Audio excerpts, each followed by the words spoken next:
CEO 포커스의 조 기자입니다. 이번 영상에서는 존리 메리츠자산운용 대표, 장병규 크래프톤 의장, 류궁선 카카오 모빌리티 대표를 통해 차명 투자와 우리 사주, 지분 매각이란 고민거리를 각기 품고 있는 기업들의 이야기 다뤄보겠습니다.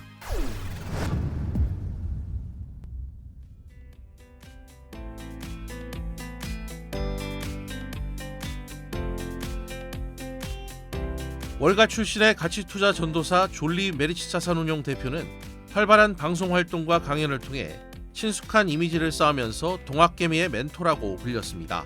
그런데 최근 존리 대표를 둘러싼 논란이 불거지고 있습니다.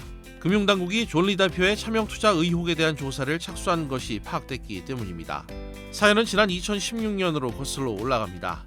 당시 존리 대표는 친구가 설립한 부동산 관련 온라인 투자 연계금융 P2P 업체에 아내 명의로 2억 원을 투자했습니다. 또 이 회사가 굴리는 특정 부동산 투자 상품에 메리츠자산운용 고객 펀드 자금 60억 원을 투입하기도 했는데요.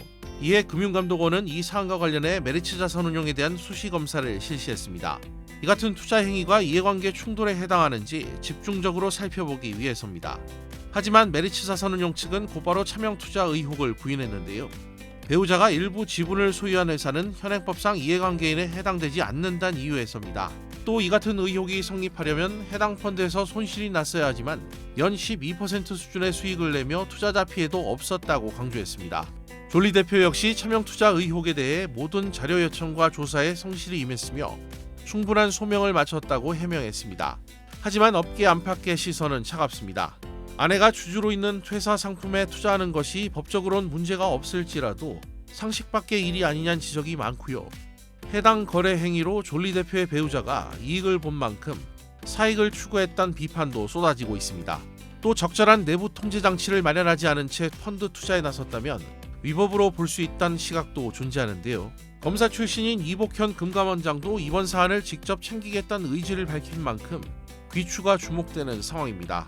존리 대표는 부끄러운 일은 절대 하지 않았다면서도 도덕적인 문제가 있다는 비판은 달게 받겠다는 입장을 밝히고 있지만 이번 일로 이미지 실추는 불가피해진 것 같습니다. 그동안 개인 투자자에게 올바른 주식 투자 방법을 전파했던 그였기에 위법 여부는 둘째치더라도 세간의 비판을 피하긴 어려워 보여서입니다. 심지어 투자 커뮤니티에선 온갖 방송에서 주식하라고 선동하더니 존리 대표 역시 사기꾼 개미털기였냐는 말까지 나오고 있는데요. 만약 혐의가 없다고 밝혀지더라도 여론의 질타는 한동안 쉽게 사그라지지 않을 것 같습니다.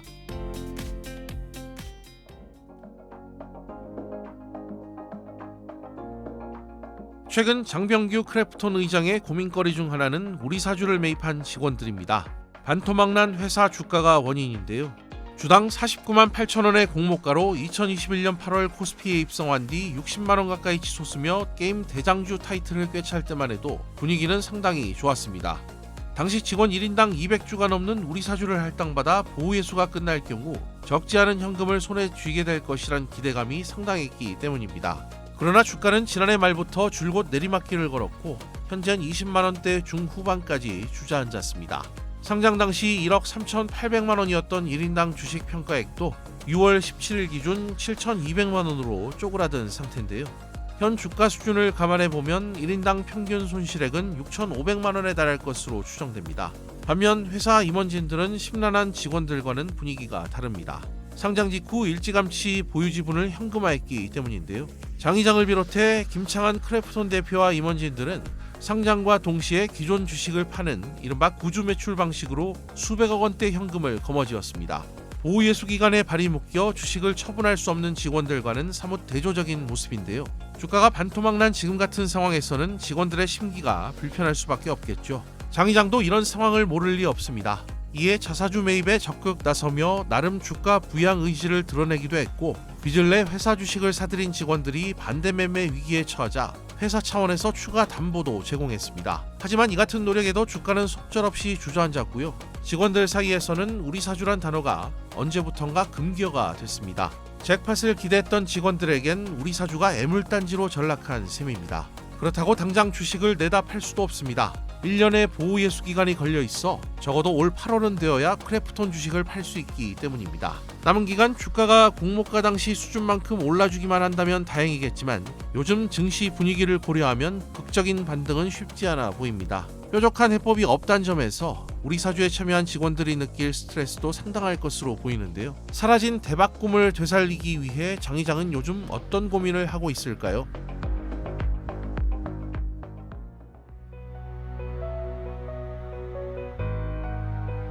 국내 모빌리티 시장의 절대 강자로 불리는 카카오 모빌리티가 매각설에 휘말리면서 미래가 불투명해졌습니다. 대주주이자 모회사 카카오가 사모펀드 MBK 파트너스에 지분 40%를 매각하기 위해 협상을 진행해왔던 게 언론 보도를 통해 알려졌기 때문인데요. 이에 내부 직원들은 회사가 매각될지도 모른다는 소식에 당혹스러움을 감추지 못하고 있습니다. 카카오와 카카오 모빌리티 모두 매각 논의 사실을 부정하지 않은 데다가 회사 측으로부터 정확한 매각 이유는 물론 논의 과정 등에 대한 아무 설명도 듣지 못한 것에 서운함을 넘어 직원들은 배신감마저 느끼는 것 같습니다. 분위기가 심상치 않다는 걸 눈치챘던 걸까요? 류궁선 대표와 경영진은 매각설이 걷잡을 수 없이 퍼지자 뒤늦게 간담회를 열고 직원 달래기에 팔을 걷었습니다.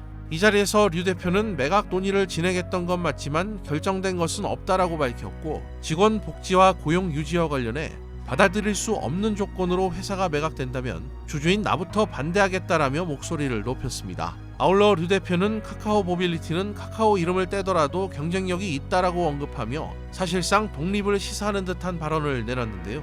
이 발언은 결과적으로 직원들의 화를 더 키웠습니다. 직원들이 느끼는 불안감을 낮추기 위해 마련한 자리였지만 매각 논의가 진행되었음을 대표가 공식적으로 인정한 것만 더 부각됐기 때문입니다. 직원들은 이후 매각을 저지하기 위해 더 솔직히 표현하자면 카카오 울타리에서 벗어나지 않기 위해 노조에 속속 가입하며 반대 목소리를 내기 시작했습니다. 업계에선 이번 매각 이슈와 관련해 카카오 모빌리티가 처한 현실에 주목하고 있는데요. 카카오에게 카카오 모빌리티는 그야말로 아픈 손가락이었기 때문입니다. 그동안 골목상권 침해 비판과 정부 규제로 사업 확장이 녹록지 않았고요. 카카오에서 분할된 2017년 이후에는 내내 적자에 시달리다가 2021년이 돼서야 첫 영업이익 흑자를 냈습니다. 그렇게 사업이 살아나나 싶었지만 최근 동반성장위원회가 대리운전업을 중소기업 적합업종으로 지정하면서 또 한 번 사업 확장에 제동이 걸렸습니다. 이런 상황에서 카카오 모빌리티의 초기 투자자인 TPG 컨소시엄은 투자금 회수를 위해 상장을 압박하고 있지만 최근 주식시장이 얼어붙으면서 IPO도 불투명한 상황입니다. 사업 확장도 쉽지 않을 뿐더러 상장도 여의치 않은 상황이었기에 남은 카드는 매각밖에 없었을 것이란 관측이 나오는 이유입니다. 카카오 모빌리티 내부에서 벌어지고 있는 일련의 상황을 모를 리 없는 남궁은 카카오 대표도 현재 침묵으로 일관하고 있습니다. 이에 노조 측은 카카오 전체 계열사 임직원 15,000명의 서명을 받아 남궁 대표에게 전달할 계획을 세웠고 창업자인 김범수 미래 이니셔티브 센터장과의 면담까지 요청한 상황인데요. 아직 결말이 난 것은 아니지만 어찌됐건 이번 일로 카카오 모빌리티는 그룹 내에서 언제든 매각 가능한 회사란 이미지가 각인됐습니다.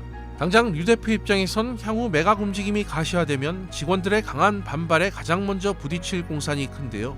앞서 직원들과의 소통에 한 차례 미숙함을 드러냈던 만큼 매각 이슈가 불거질 때마다 류 대표와 직원 간 불편한 만남은 앞으로도 계속될 것 같습니다.